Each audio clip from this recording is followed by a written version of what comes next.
Hey guys, and welcome back to Harry Potter and the Philosopher's Stone. We got a note from Hagrid a part or two ago, so let's go have a word with the misshapen blob that is the Hogwarts groundskeeper. Hello, Harry. I am burdened by PS1 graphics. You're a wizard. Hagrid, I told you, I'm not a fucking wizard. See, the subtitles are disagreeing with what he's actually saying. The subtitles say shit about going to the grounds, but the eyes say kill me now. End my pointless existence. And this is another one of those instances where the game just says, hey, you gotta do this now. Well, you're a kid, who gives a fuck? So, I like those fireflies back there, because those were like straight from Spyro the Dragon, so I can't wait to collect those.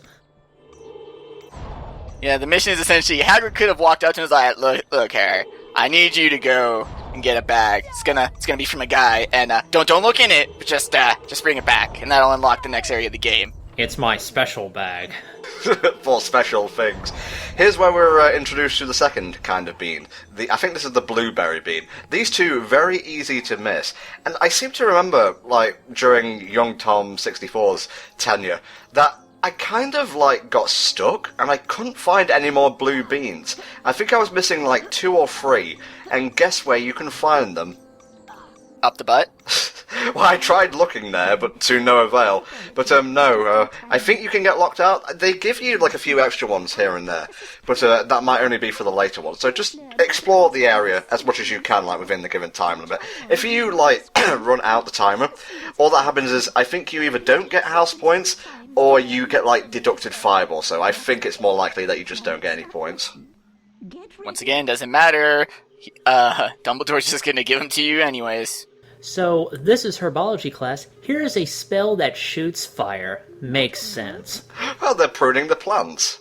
You don't need fire to do that. In fact, I think that would create more problems if you're very bad at your incendio. Perfect. Doesn't Neville Longbottom go on to be the herbology teacher? He does, yeah. Yeah. Neville gets an amazing fucking destiny later on. I'm kind of proud of the guy. Yeah, dude, he becomes, semi-part of the prophecy, and then he becomes the actual hero, and then he gets married, has a wonderful life, gets good looking, becomes a teacher. Meanwhile, everyone else becomes pretty homely. Hey, nothing wrong with homely, says the homely commentator talking over these really amazing PS1 graphics. Well, we all know that DDR is the key to magic. I'm still slightly confused as to how that's meant to look like Miriam Margolyes, who actually plays Professor Sprout in the films, because it looks absolutely nothing like her. Yeah, for one thing, she's not ginger, I can tell you that much. Gotta use your imagination. Also magic. This one's pretty simple. You just gotta match this a few times. There's a really fast one later on, and that's the only one in the game that I kind of stumble on for the most part, so I apologise in advance, I guess. So I like how classes are just 10, 20 minutes? That's it, he's done, he's out the door, he's got busy shit to do, he's the boy who lived, goddammit. Yeah, you're ready for your newts now. Well, it's because he actually learned it. If you didn't get the spell right the first time, then yeah, you'll be stuck in there for a long-ass fucking time till you get it right. But once you've got it, there's no need to stick around. Yeah, that's all of the herbology we'll ever have to do. It's just burn shit. Do you really want to learn any more about treating plants, or do you just want to go out into the world and burn shit? It's your choice, man. Hey, I want to be a D&D wizard too.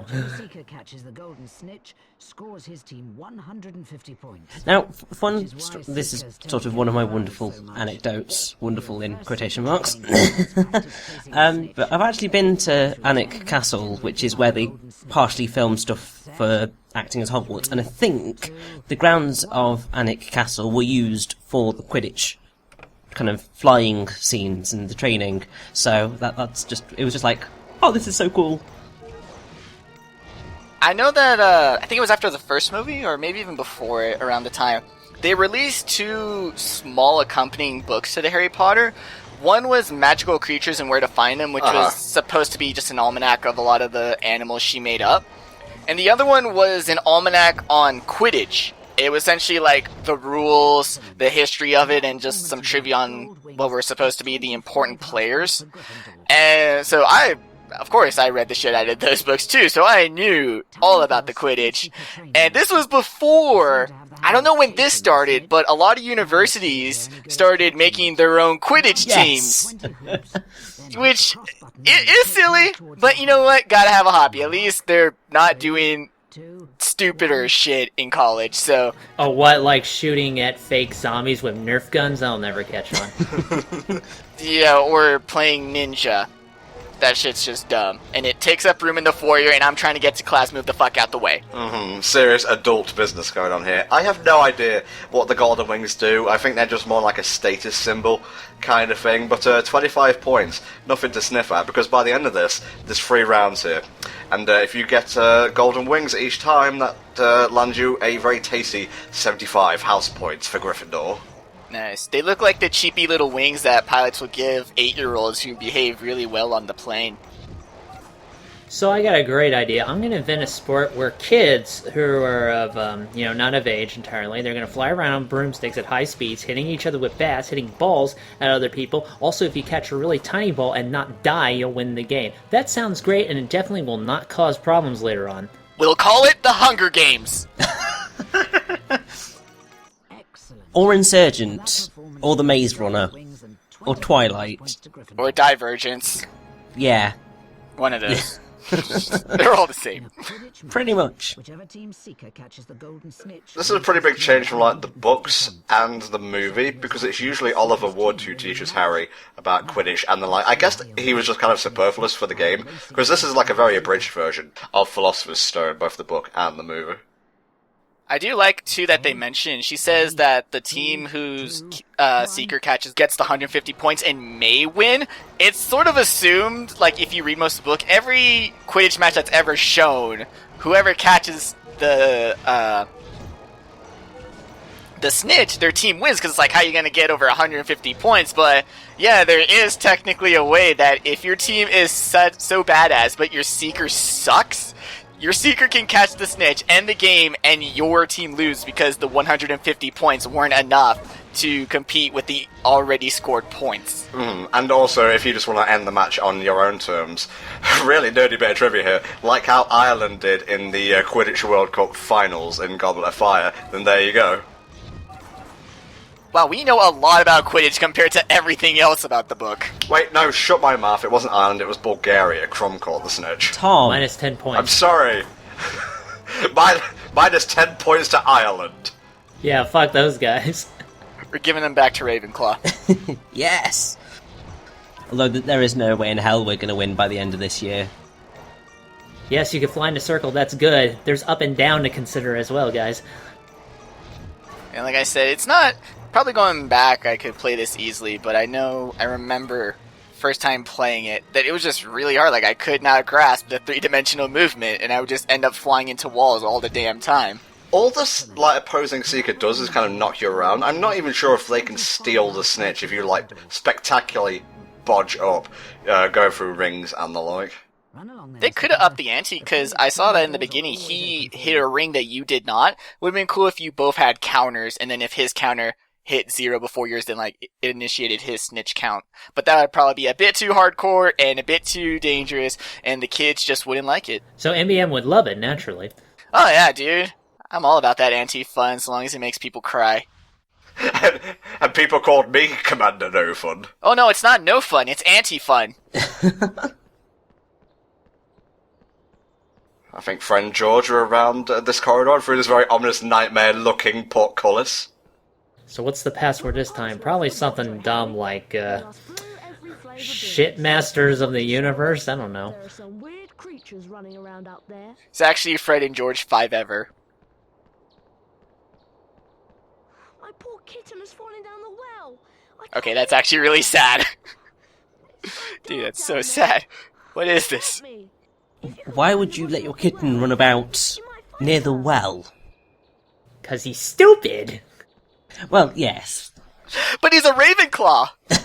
That's the irony. Right, welcome to the Hogwarts grounds. There's a few witches and wizards cards here. Rod just pops up and says, you know, friend George were mean to me, and then proceeds to fuck off. Oh, that was a productive meeting. So we're going to ignore the Puffskein for now and activate this fake wall here. And I hope you guys like minigames because there's three of there's three of them to do here. So suck it up. Yay! I can't contain my enthusiasm. And yet you still sound more enthused than when I'm actually enthused. Oh, look, it's that one Banjo-Kazooie minigame. You know the one. They're all the same. What the hell am I watching? Waka waka waka waka waka waka waka waka waka. All you gotta do here, as Nick over there said, is collect the beans before time runs out. These bouncing bulbs are as noxious as fuck, and there's 3 rounds overall, each behind a different hidden wall. So just do what you can, not really too hard. I'm not sure if this is like a one-time only thing. Let me just check the guide. No, apparently you can attempt this as many times as you like, so go for broke. Triumph or die. Heaven or hell. Shivian Dragon. Ravenclaw or Slytherin, let's rock. Derwent Shimpling. Oh man, this one's ability isn't that good. I guess I could sideboard it, I'm not sure. Let's turn into a field card. Derwent He looks ill. 1912. Present? No, he should be dead. A venomous tentacular for a bet and survived. Though it's still purple. So eating lots of shit is enough to warrant a famous Witch and Wizards card. Good to know. Excuse me while I go consume my body weight in chicken wings. No. We'll see a venomous tentacular later on, and I think you'll agree that that warrants being on a famous Witches and Wizards card. Well, I mean, eating an entire one and surviving whilst remaining purple is quite a feat, I would think. Do you think he's purple all over? Or, my. Is it? Only his hairdresser knows for sure. Okay, let me explain how the Puffskein works here. We're going to be utilising them throughout the ground section of the game. Here, they're going to eat bushes and the like, and each one, as you'll see, will spit out a different blueberry-flavoured, every flavour bean. It kind of takes a while, so what I'm going to do after it finishes eating this one is, cut to, when he's eaten all of them. So, crossfade away! Oh, thank God. Yes, thank God. It's kind of adorable in a weird, tooth sack sort of way. Yeah, it's like a pumpkin with tendrils on the front. That sounds like a squeaky toy. I guess it's better than a pet rock. I would roll with that as my magical pet, because I remember, what were the choices? You could have an owl, a cat, a rat, Toad. Toad, yeah, you could have a toad, that's so... Was it just those 4? Probably could have more, but I can't remember. I want a muggle for a familiar, because they're less than human anyway. Human slavery.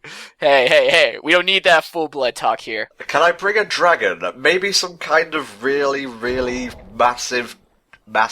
Sorry, I was kind of struggling for adjectives there. Can I bring a tarantula is what I'm trying to say. I want a Komodo dragon. That would actually be really awesome. I was gonna ask if, Asian exchange students could bring, seahorse. But then I remember that Continental Asia has, its own wizard school. Because Hogwarts isn't, the only wizard school. It's just sort of, the European branch of the wizard world education system. Not European, British. Yeah, I was going to say... Was it just British? Yeah. Because, there's Beauxbatons, the French place. There's the Durmstrang. French place. Durmstrang, the Bulgarian one. Gotcha. Yeah, I knew, but I thought that was just an all-girls one. That was just private. I didn't think it was the actual French branch. Well, Beauxbatons Academy, that lends a certain level of prestige to it. I guess I really like Goblet of Fire for that aspect, where you start, it gets into some serious world building, for the lack of a better term. Yeah, but unfortunately that's also, it's sort of the tipping point too, because when you just know about Hogwarts, then yeah, you can have... you can expound upon it, you can go really, really deep, and you can just focus on the adventure within the school. Once you start to question and explore and explain the wizarding world, that's when it's okay, I don't care who the prime wizard head dude is, I don't. Can we move along, please? Wasn't that the book with all of the super hot wizard chicks in it and that one school? Yeah, that's what we're talking about, was the super hot French chick academy of hottie hot hots. I love that bit in the movie where Ron tries to ask Flora, and like Ron's sister and like some of her friends and sort of some Gryffindor students like escort him back into the common room, and he's all dazed and whatnot. He starts explaining to Harry what happened. He's like, "I was just watching them walk. You know, I like it how they walk, Harry." And Ginny's like, he tried to ask her out, and more like screamed at her, really. And then she ended up marrying his older brother. Harsh. Yeah. Also, that was the dude who wrote the Fantastic Beasts, whatever's, and Where to Find Them. It was a good book. I don't know where mine is, because it was paperback, so therefore much more easier to lose. Young Tom 64. Shut up! I should never have brought that up. Fun fact, Luna Lovegood actually marries, I think, the grandson of the guy who wrote Fantastical Beasts and Where to Find Them. Something like Luna that, was yeah. always my favorite. I liked her. Like, I never got why people really, really just hated on her. I liked her in the movie. I thought her actress did it pretty well. Yeah, I just sort of like the idea of the outsider within the wizarding world. It's like, you have all this shit that's so out of the fucking mind, and yet this girl is too out there for them? It's like, what? And she never did anything really wrong. She also had that innocence to her, too, so I liked her. She played off really well with Harry, I thought. And like Helldragon said, the girl who played her in the movie was really cool. Well, there's a kind of... I don't know whether it's an incorrect... Oh no, never mind, I think it is completely incorrect. But there was a whole kind of story that Ivana Lynch, who played Luna in the film, kind of met J.K. Rowling at a book signing, and... But she had an eating disorder at the time. Yeah, but apparently that's... It says it's been debunked on Wikipedia, but you never can believe anything on Wikipedia, or Facebook, or Reddit, so... Scopes. Oh, is that rumour about Lynch having, what was it, bulimia or something? Something along those lines, yeah. Regardless, Harry Potter. Time for a boss fight. There's boss fights in this game? I gotta see this. Like, I'm wondering how they do these. Do you not remember the 5-minute laughing fit? I kind of blocked that out already. Yeah, it was one part ago. It shows you how on the ball Helldragon is in terms of commentaries on the log. I am the efficient, lazy Slytherin. If we're going to be doing that, I'm going to be at least the one who uses the 80-20 rule, you know what I'm saying? Well, if Neville can be a Gryffindor, you can be a member of Slytherin. Hadouken! Yeah, send the fat one after him, that'll work. He could have just blasted Harry Potter right there. He could have ended it. He didn't need to summon Statue Pig. He didn't need to bring back the pig from Hunchback of Notre Dame. Quasimodo, help us. It's Victor, isn't it? Or is it Hugo? Yeah, he was Victor, the tall one was Hugo, and the female was Laverne. I love that. As much as I dislike the gargoyles, that is a pretty funny joke. There's two phases to this battle, I guess. The first one, you just hit its underbelly when it's flying towards you, then you have to levitate it, and as you can see, if you don't do it in time, it gets all its health back, and the battle starts over again. Not one of those types of bosses. You have defeated me, now take my collection of beans. Take my candy. Yep, that's the sky. That's where the guy was, I guess. No, that's not just the sky, that's the magic sky. We'll see you next time for more of that magic sky. See you then.